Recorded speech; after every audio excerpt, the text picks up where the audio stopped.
Okay, so we have Parshat Acharai Mot Kedoshim, and we have Yom Zikaron today.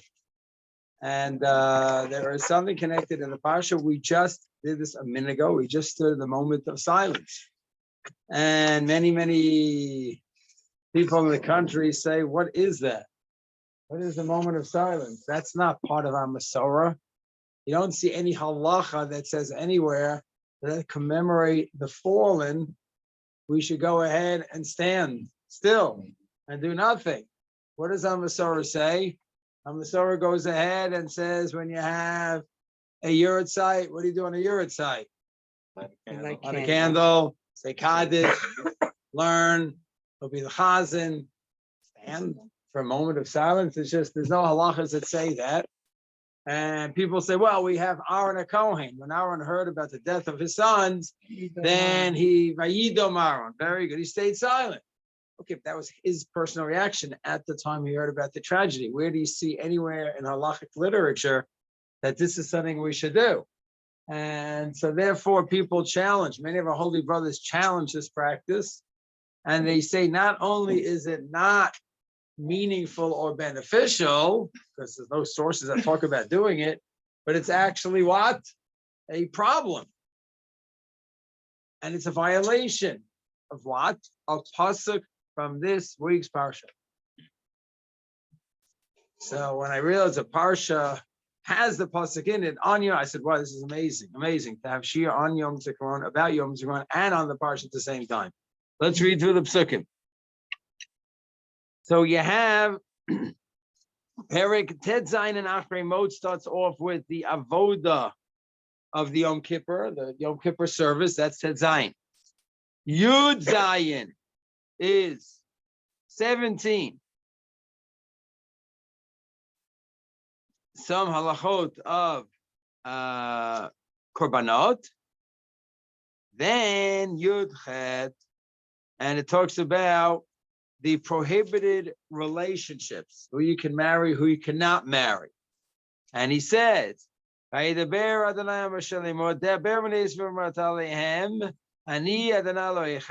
God, right? Your Lord. This is chapter 18. Yud Chet.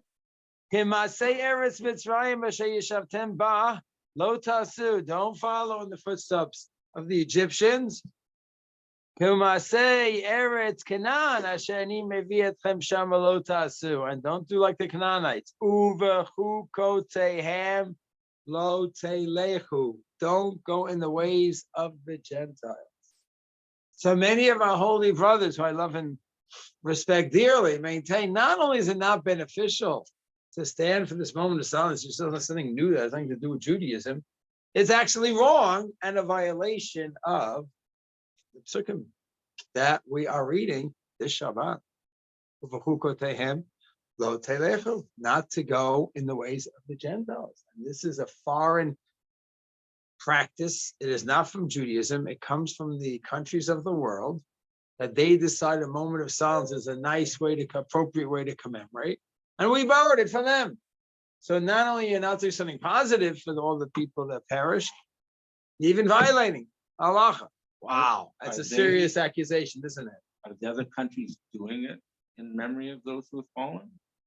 Good question. Good question. I think you have to check the history of the moment of silence in different countries. It's a good question.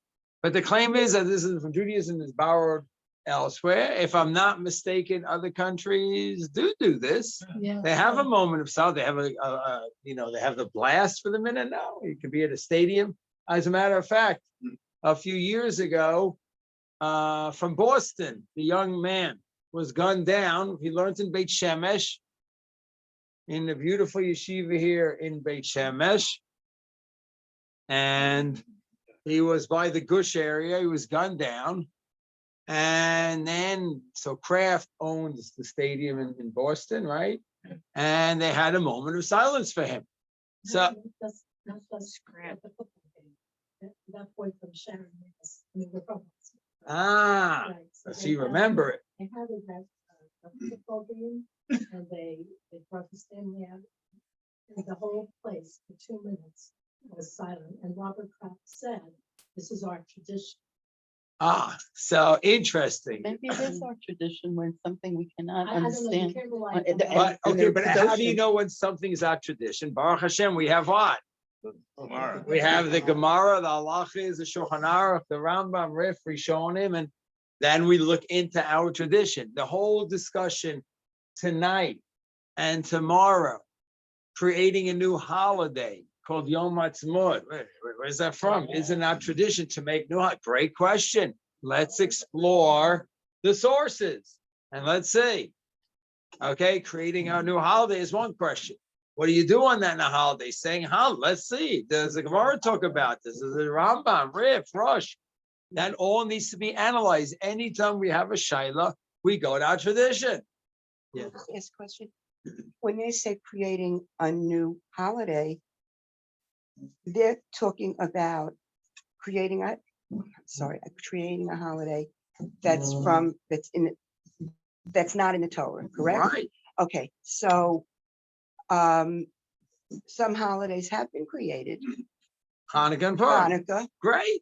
So anyone exploring the topic Yom Ha'atzmaut has to look at our tradition, our Masorah regarding creating new holidays. Was it only the rabbis in the Tanakh or the rabbis in the Gemara? Purim was still in Tanakh. Hanukkah was post-Tanakh. But you still had the Rabbanim around from the Chazal, from the Gemara. What's the criteria? Let's go back to our tradition. And you have to have a good, solid, source-based analysis. Source-based. Sources are our tradition. And that's what has to be with every halacha that anyone ever looks into. Source-based. Should our beautiful boys who have been killed in Tzahal, should a boy go and stay in yeshiva full-time, or should he go to the army, or synthesize both? Good question. Let's see if we could track this down. Rav Aaron Lichtenstein, 40, 50 years ago, wrote an article. So Torah Tehesder, where he harnesses sources to show, yes, a Ben Torah should be in the honor. Argue it out. Source-based argument. So too, the topic of Adei is Chok Akum from our Parsha, Acharai Mot, chapter 18, Yud Chet. And the question is, Yud Chet, when it says, Uvechukotehem lo telechu, don't go in their ways. Elu nemusot shelahem devarim, kukim lahem. Okay, the cultural things that they do. Dake Hamori, they're foreign things that may even be idolatrous. So that's Rashi. Now, we don't pass him from Rashi. We go to the Gemaras and the Rambam and the Shulchan Aruch. We don't have time to do all that. So let's cut right to the chase, to the Shulchan Aruch. And does he talk about this? Absolutely. And what does he say? Kuf ayin chet in Yoredeya. He says the following. Here are his precious words. Ein hochem b'chukot ha'ovdei kochavim. We don't go in their ways.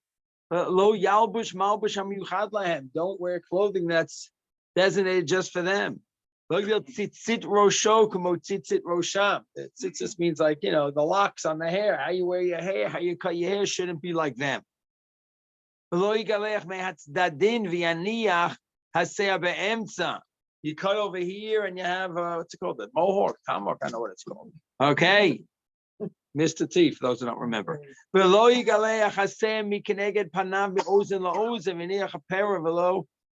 you cut everything off, you just leave from here. The Hare Krishnas, everyone has got their own little thing with their hair. Don't do any of that.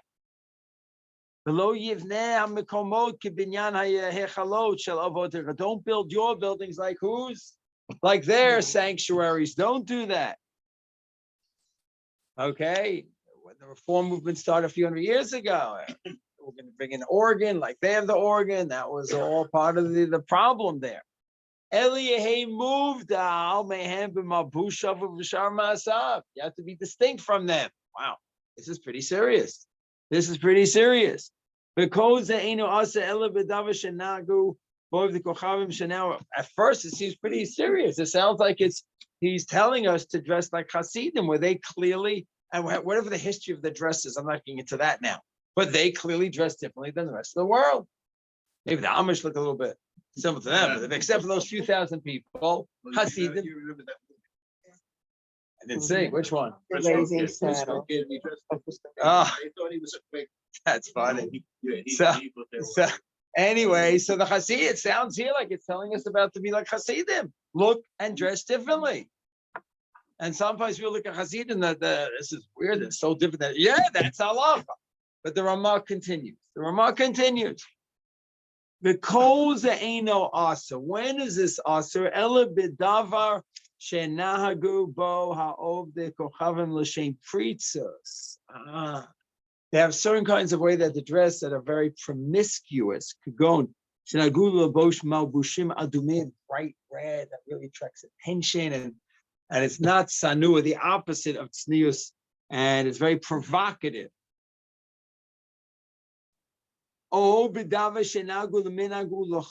do something, they ain't tam bedavar, and we have no idea why they're doing it. And therefore we are afraid that what? That doesn't have any reason for what they're doing, and we're nervous that, you know what? Maybe there is a history behind their practice, and what's the history? Very good. Mishum dake amori, yeshbo shemetz. Avodas kochavim might be something idolatrous in this practice. Shem is like a little schmeck, a taste, a smell. It might be some connection to idolatry. So then we're nervous. So wait a second. Now the Ramah is limiting the Isser. First, it sounds you have to be different. You have to have dress that's different than them. That sounds like he's telling you have to dress like Hasidim or more the yeshivish, black and white, where the world is not doing that. You can't just wear regular clothing. But then Ramah says, no, not exactly. You can't do something which is either very, very provocative. So then that's pritzos, and who dresses that way? The Gentiles. Hopefully we don't. So that's similar to the Gentiles. Or something which has no reason to it, and then we're nervous, it might be idolatrous in its background. So then he finishes off, Avadav shenagu letoeles. What's toeles? There's a purpose. That is the word we used last week when we learned about Lashon Hara. The halachas of Lashon Hara. So Lashon Hara, you can't speak, but if a person's being their therapist, a rabbi, has talk about an issue in their home, and you're not looking to badmouth, you're looking to help a situation out. The famous word is lito elis. It has a purpose. So here too, what if the Gentiles are doing something which Jews did not do? It was a Gentile invention. But you see them doing it. Hey, that's a good idea. There's a toelis to it. That makes sense. And he gives an example. So it doesn't have to leave, we don't have to just imagine. Kigon shedarkan shekom mishu rofe mumche. Whoever is a doctor, an expert doctor, yeshlo malbush miyuchad. You give him special clothing, a white coat, right? He has special clothing. That why shenikarbo, so we all could recognize in the crowd what? Well, there's the doctor. Now you have Matzali, now you have Mada, you have all that. Oh, well, there's a doctor. Oh, that's a very good idea. And the Jews didn't think of it, the Gentiles did. That's a good idea. And you know what? The Jewish community says, you know what? I was just reading in Arkansas 200 years ago, and I saw this really cool practice they have that all the doctors wear white. And it's very easy to detect who's a doctor if a crisis happens. Now we're going to introduce that into the 5 towns. And gold is green. And South Africa. And that's a good idea. Wait, you got it from the guy. Yeah, we got it from the guy. We're even going to thank the guy for giving us this wonderful idea. That is not considered what? Hokaka. It's not. But you got it from the guy. It doesn't matter. Getting something from the Goyim itself is not the Isser. The Isser is, what are you getting from the Goyim and why? You're getting something because it's very provocative dress. You copy them. That's not how a Jewish man or woman should be dressing. You just copy them. And you also violate Tzniut. It's just some weird practice they have, some spooky practice. That might be something idolatrous to that. Stay away. Hokak. Then he goes on. So he says if there's a certain dress and there's a rational reason to wear it, so you can identify the alert workers, the safety people. Mishum kavod. There's a practice that they have because of what? Honor. Oh, tam acher, or another rational reason. There's nothing mysterious about it. What four-letter word does he use? That if you're doing it, you're copying the Gentiles. You're copying the Gentiles for a practical, rational, sensible reason. Then that is not usher. Rather, it is the opposite of usher. Mutter. So is this Rama helpful regarding today? Absolutely. Absolutely.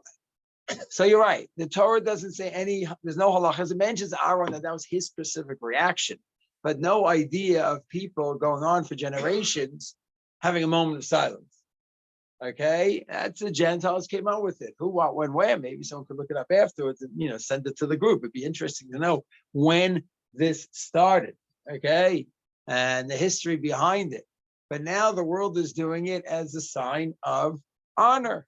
And yes, the Jews didn't come up with it. The Jews, my father, is from Boston, so I have a special connection to Boston, or I have to pronounce it correctly, Boston. So I remember one of the players died suddenly, and so that year they were wearing all the Celtics players were wearing black, some black on their uniform. And is it idolatrous? No. Black symbolizes what? Avelus. Is it the Pritzus? No. So that's not idolatrous. It's not Pritzus. It's not frivolous. It's not improper behavior. And let's say a Jewish team gets it. It's not chokakum. Whether the Jewish team should take it, not take it, is another discussion. But it's not chokakum. It's not chokakum. Right? You hear? Okay, now there is a big gra on this. And some say that the gra does argue with this and says, no, even if it's a rational reason, you shouldn't do it. No, those that say that that's how understand the gra. There was a discussion by Rav Moshe Feinstein 50, 60 years ago in the States. You had people that came over from Europe that wore whatever they wore in Europe. And now you come into the States in the 30s, 40s, 50s, 60s, and you have Madison Avenue, and they're designing.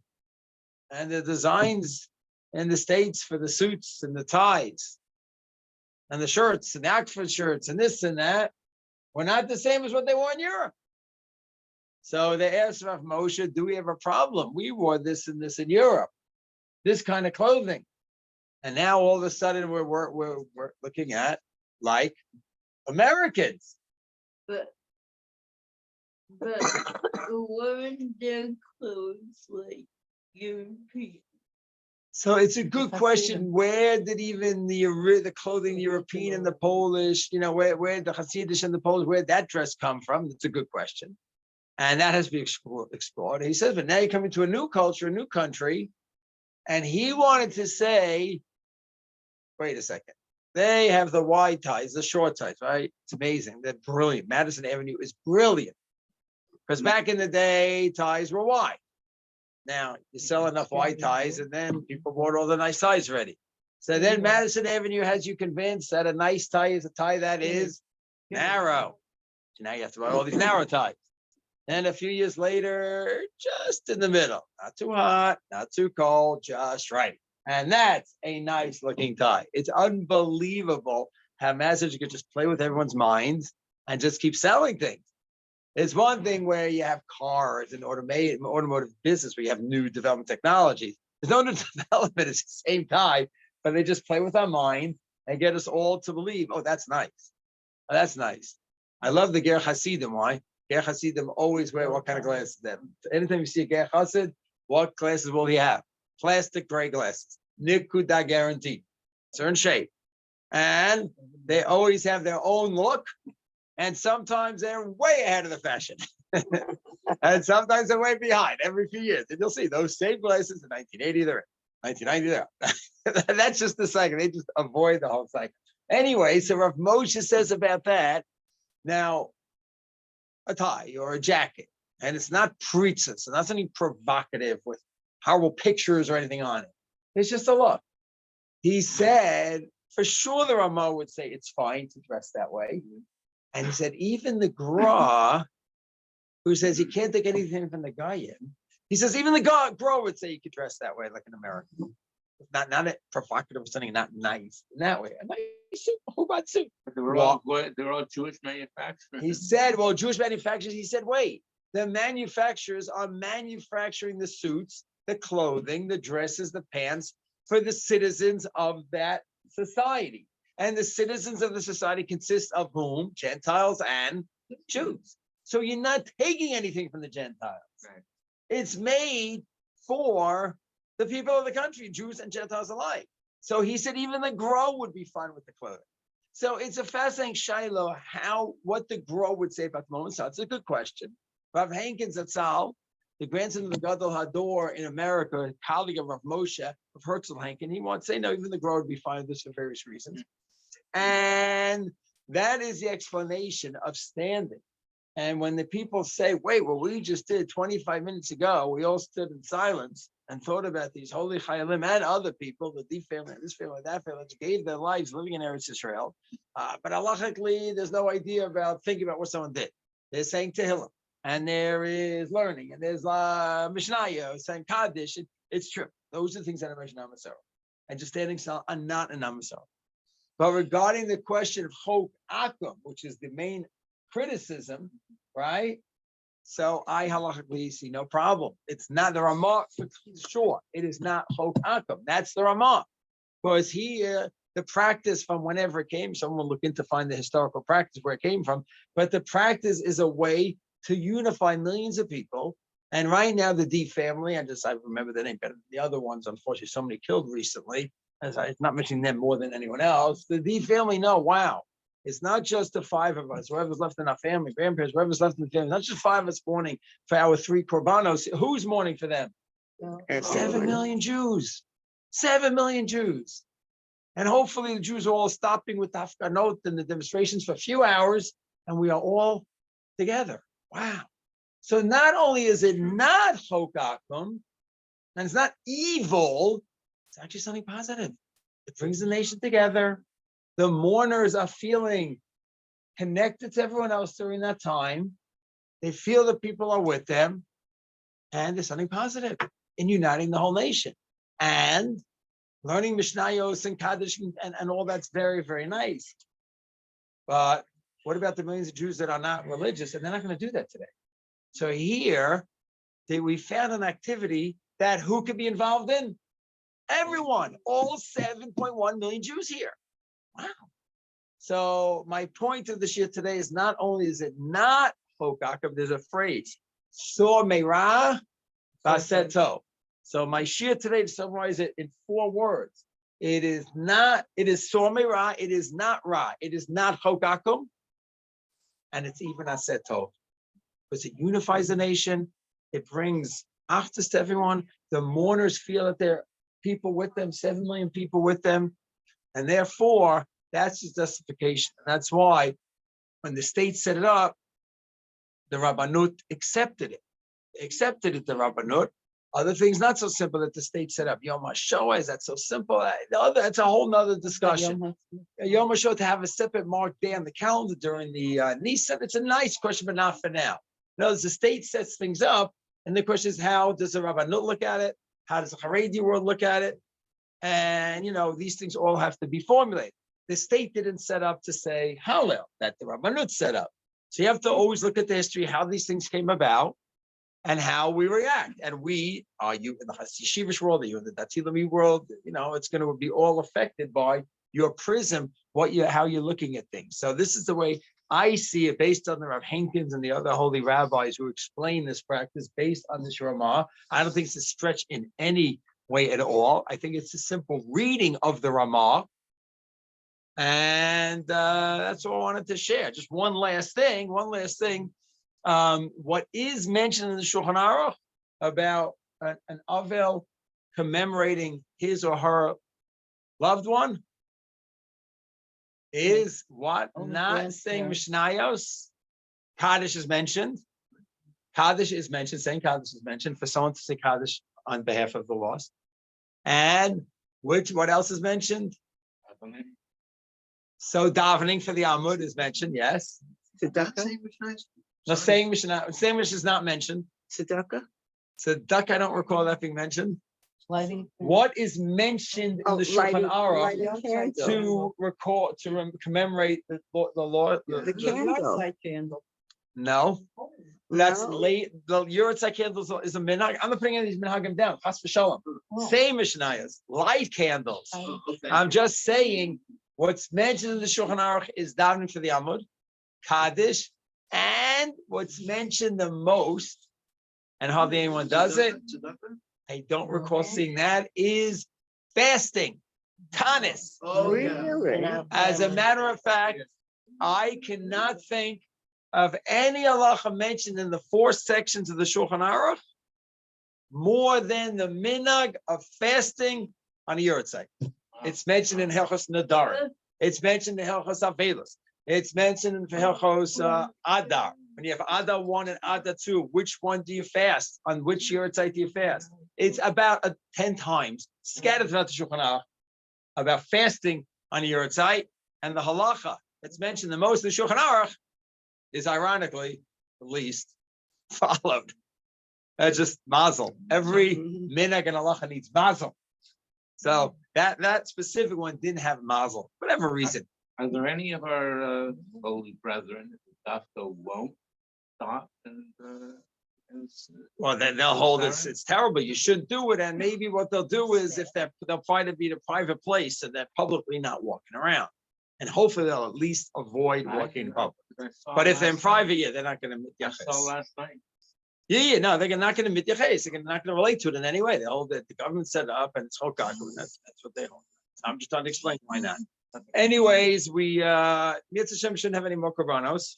Amen. And the Mitzvah Hashem, the memory of all the fallen, whether the fallen just innocent victims or holy chayalim who literally use the term Mesiras Nefesh very freely. Wow, Mesiras Nefesh. I gave someone a lift the other day. Such Mesiras Nefesh. I was driving anyway. I was taking the person up the lift. It's a mitzvah. I take all the mitzvahs God gives me. But what Mesiras Nefesh? And what did I do? I drove 2 blocks out of my way to bring him home. Wow, my mind, what nefesh you have. Very nice. It was Mesiras Nefesh. I gave him 2 minutes of my time. Mesiras Nefesh literally are the chayalim in our country who literally are prepared to moser nefesh, give over their lives so that the 30 of us in the Harmony room right now could do what? Walk around the streets of the land. So this is just something that is a different league, these holy warriors. We have to so appreciate them, in my humble opinion. Anytime you buy a machsom, checkpoint, come prepared. Bring stuff. When I ever come back from Yerushalayim, derech the what's it called, road, the tunnel roads, I always stop by the gas station there, and we'll always pick up. And if nuts, Doritos, whatever it may be, and I bring it to the chayalim and the chayalot there, and they thank me so much. Thank me. Thank you. You're out here in the 100-degree weather. You're out here in the 20-degree weather, protecting me. Thank you, thank you, thank you. And they appreciate it so much. And a beautiful story I finish off with. So I don't know what it was, 2 months ago when I was going by that gas station. You know, the gas station coming from Yerushalayim right before the tunnel road. It's built about 10 years ago. And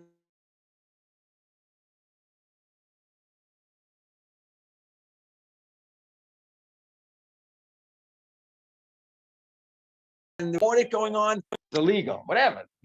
I said, this is why are you so sad? I said, no, I always come by whenever I pass by every few weeks or whatever. I always will pick up a treats for the chayalim. So then he went to his partner. Can we just sell them these items? It's for the chayalim down the road. I said, no, it's middle of the audit. The cash register is closed. And then he's thinking, and you see he's with me. And he says, you know what? I can't sell it to you, but I can give it to you, and I have a chelek in your mitzvah. Is that a beautiful story? It's a beautiful story. The Achdus in Klal Yisrael, you never keep on. But the Achdus, I'm saying it's really not, but you never keep on, but it didn't matter. The Achdus is beautiful, and the respect for these holy people that literally moser nefesh for us. I think we have to remember them, daven for them, always daven for them, and Mitzvah Hashem. Hashem should accept all our prayers, all our tefillot, and we should have a meaningful Yom Zikaron and a wonderful Yom Ha'atzmaut. Chag Sameach. Years ago when we first came, we used to go every